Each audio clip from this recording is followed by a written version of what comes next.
El miércoles pasado, antes de orar, leímos una palabra en la segunda carta de Pedro, capítulo 1, versículo 9, para que justamente cuando nos pongamos a orar, lo hagamos desde nuestra realidad espiritual, desde nuestra identidad ganadora, ¿sí? Los que estuvieron el miércoles pasado se van a acordar, y si no, los demás, bueno, simplemente si quieren después lean ese texto.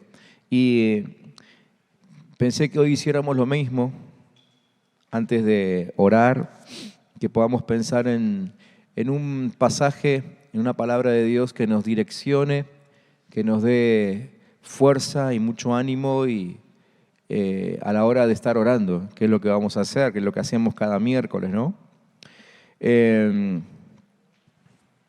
Pero antes quiero leerles este pasaje de 2 de Timoteo, capítulo 3, que va a aparecer en la pantalla. 2 de Timoteo, capítulo 3, los primeros 5 versículos. Simplemente para recordar que lo que hoy vivimos ya fue anunciado. Que lo que hoy vivimos quizá nosotros nos sorprende, probablemente nos mantenga con la boca abierta todos los días. Quizá no terminemos de salir de una sorpresa y entramos en otra, pero en realidad, cuando lo vemos a la luz de la palabra de Dios, cada una de las cosas que hoy vivimos en nuestra sociedad fueron anunciadas. Miren lo que dice esta carta que Pablo le escribe a su discípulo Timoteo.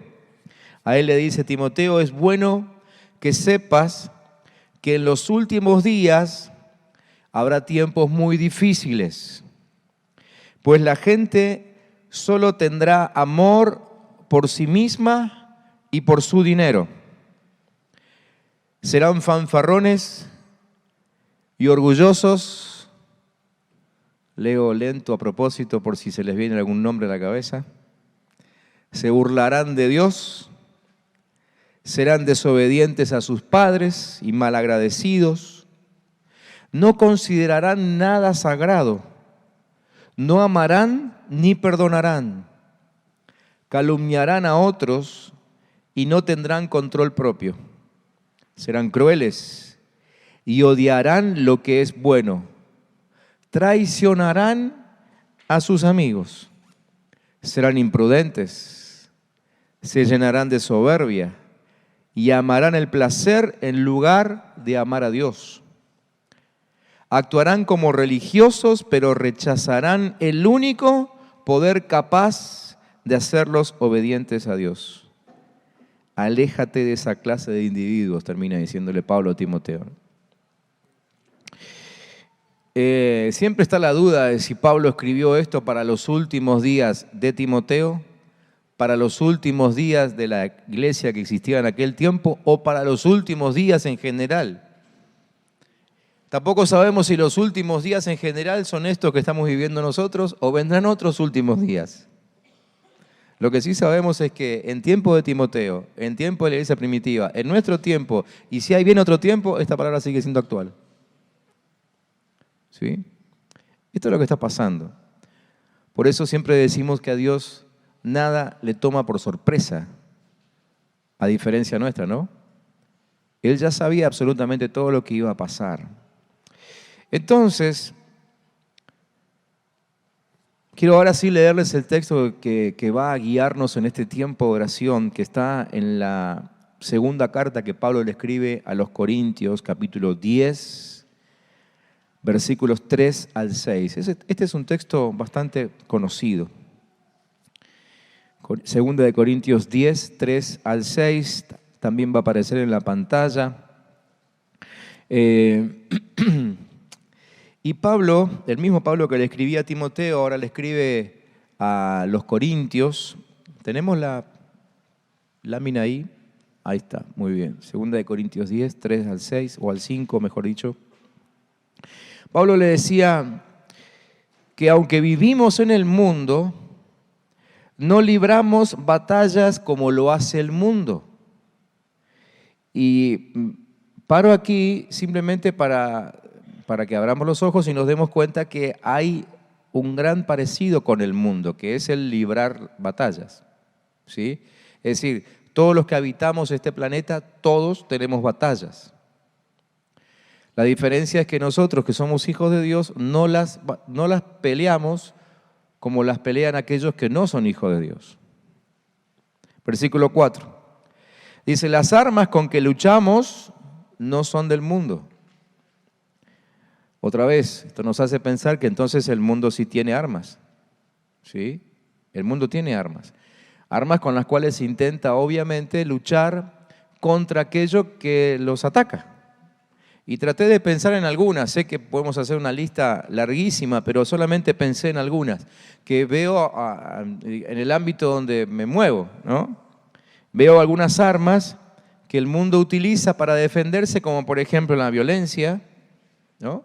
Como por ejemplo el autoritarismo, como el renombre, ¿no? Cuando vemos que se imponen jerarquías, como la mentira, como el abuso de poder, ¿sí?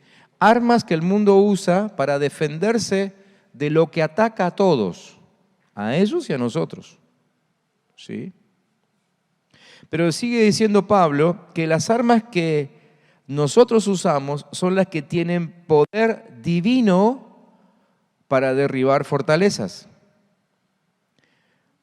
Entonces aquí concluye con lo que yo venía diciendo, ¿no? Que las armas del mundo no derriban fortalezas. O sea, el mundo tiene armas, pero no derriban las fortalezas.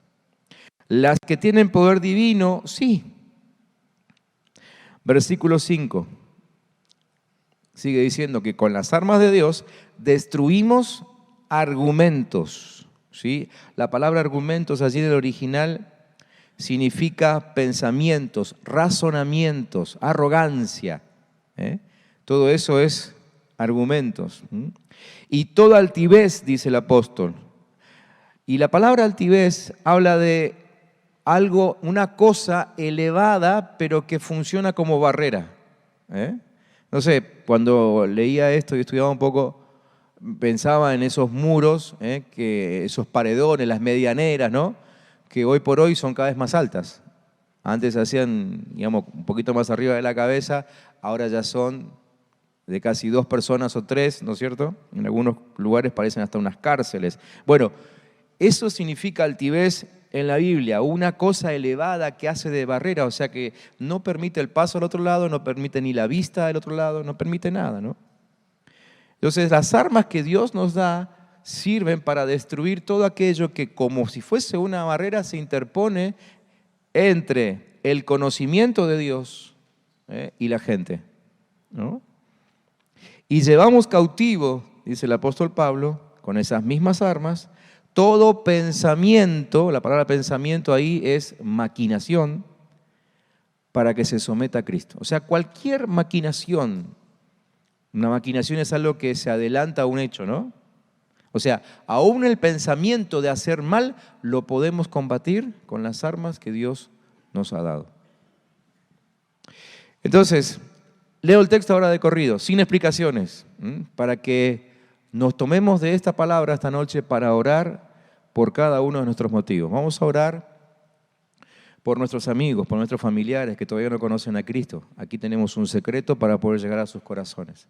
Vamos a orar por nuestro barrio, vamos a orar por nuestra ciudad, vamos a orar por aquellos que tenemos, conocidos que tenemos que están enfermos, ¿sí? Porque todo eso, desde la enfermedad de un amigo hasta la violencia en la ciudad, todo eso se levanta como una barrera para no conocer a Dios.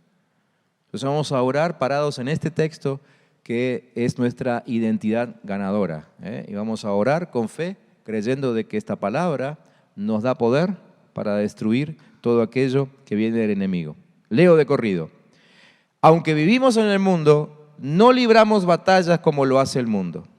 Las armas con que luchamos no son del mundo, sino que tienen el poder divino para derribar fortalezas. Destruimos argumentos y toda altivez que se levanta contra el conocimiento de Dios y llevamos cautivo todo pensamiento para que se someta a Cristo. Amén. Así que sobre este fundamento vamos a orar, no como perdedores, no como quienes buscan lástima, No como piden un pedazo de pan porque se están muriendo de hambre. Vamos a orar como quienes tienen la victoria que Jesús ganó. Amén. Muy bien, allí nuestros grupos entonces hablamos, vamos a repartirnos ahora de a 3, de a 4, júntense con quienes ustedes quieran para orar y compartan ahí los motivos de oración que hayan traído. Les adelanto algo para que también ya empecemos a orar. Ustedes que vienen los miércoles van a ser los privilegiados en saberlo, y también tienen el privilegio de empezar a orar ya. En agosto tendremos otra campaña evangelística, ¿sí? En agosto. Mediados de agosto, o mejor dicho, el segundo fin de semana de agosto. Y pronto vamos a empezar con la iglesia la tarea de preparación para esa campaña, ¿sí? Vamos a preparar unos devocionales especiales, vamos a preparar material, etcétera, etcétera, pero vamos a empezar desde hoy ya nosotros aquí los miércoles a orar por ese tiempo de campaña para que así como sucedió en la campaña anterior, también muchas personas puedan pasar de muerte a vida. Amén.